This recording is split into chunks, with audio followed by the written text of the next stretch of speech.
Happy New Year, everybody. This is the January video for the Supper Clubs, and this month we thought we would talk about ordinary time, but we better put that in some context for people, so take us through it. Calendar. Okay, all right, so Happy New Year actually for the church calendar began in Advent, right? It doesn't start now in January. It started back at the end of November, beginning of December, so it's one of those things that in the Protestant church, we as Presbyterians have sort of recovered from the more ancient traditions of observing a rhythm to the year of the church. So Advent is the first season, that's really the new year, and that began end of November and is the looking forward to, waiting, hoping, and longing for God to be coming into our lives, for something new to happen. That's what Advent is, and of course ends up at Christmas time, in the celebration of the Incarnation, which we talked about last time, hopefully. That's followed by the season of Epiphany. Epiphany is about the star, the wise men, and it's not just what God is doing in the world, but our recognition of what God is doing in the world, that it's an epiphany that we actually see. That's followed actually by ordinary time, which we'll talk about in a minute. And then Lent. Lent is the time when we observe as Jesus was in the wilderness and trying to discern and understand where the Spirit of God was leading him. So in Lent we take time, it's sort of a season of penitence, to take time to look inward and see where God's Spirit is leading us. And that's followed, of course, by Easter, by Eastertide, which is celebration of the resurrection and the spirit of new life that is present in all of us. That's followed in the church year by what we call Pentecost, and Pentecost is about the gift of the Spirit to the church. And then that's followed by another long period of ordinary time, and then we are eventually back to Advent. Start over. Yeah. So that's kind of the rhythm, and you'll see the colors change on our stoles and the paraments, we call them, on the pulpit and the lectern. You'll see those change as the seasons change, just like seasons of winter, spring, summer, and fall. There are certain there's a flavor to each of these that you can draw from. So as you said, during Lent, there's a kind of introspection that you're invited into.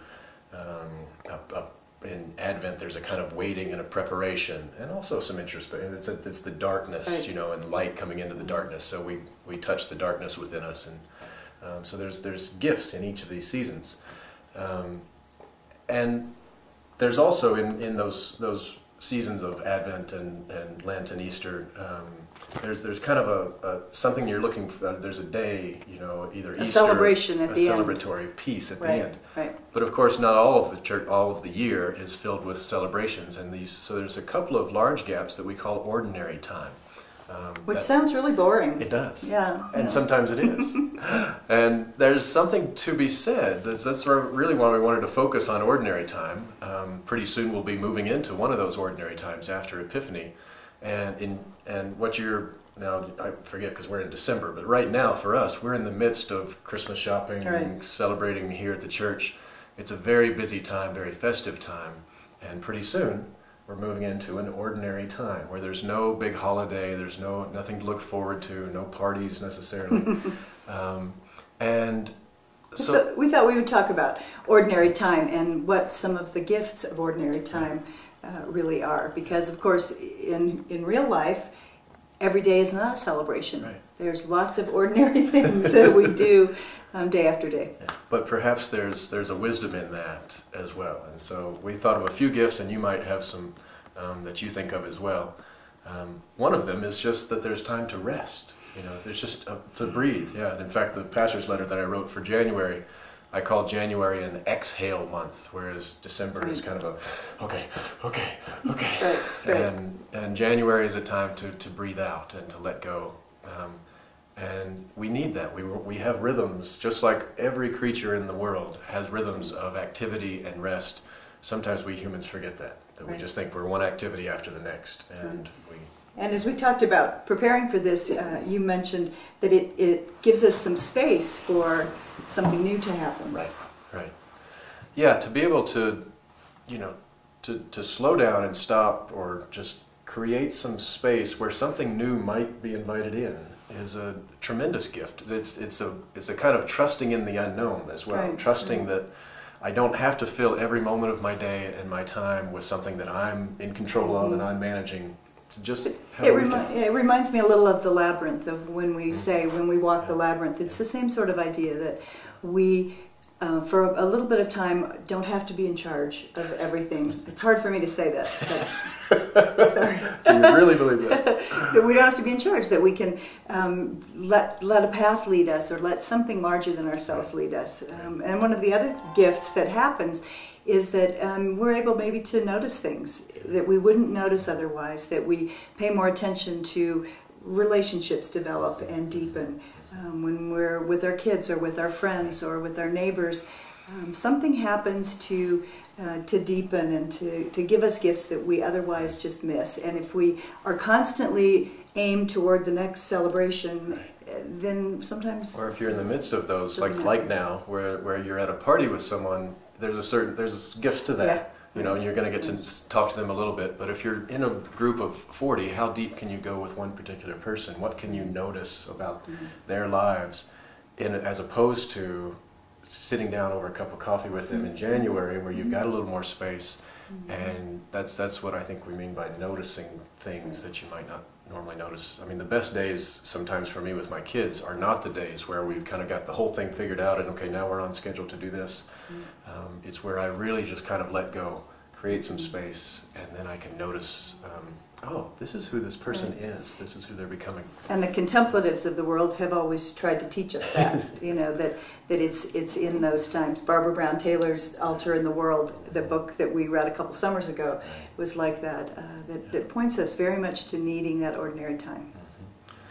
As opposed to, I think, of what a lot of our culture, it almost feels like an illness, that there's just this sense of, what's the next vacation I get to go on, what's the next game I get to go to, what's the next movie coming out, and that there's really no sense, the time in between doesn't really count. Right. I'm just going to live in that future space. Right. We always feel like we have to have something big that's about to happen, and this is about, ordinary time is about being comfortable with the in-between time, because that's what life is. Yeah. We often people travel to developing nations, and we'll see people who have very little and whose full day is really taken up with just subsistence and getting food and living. And people often will say, gosh, they seem so happy and so at ease, and we've lost some of that. So that's part of what we're trying to point to recover, just some of the sheer happiness of sharing life together.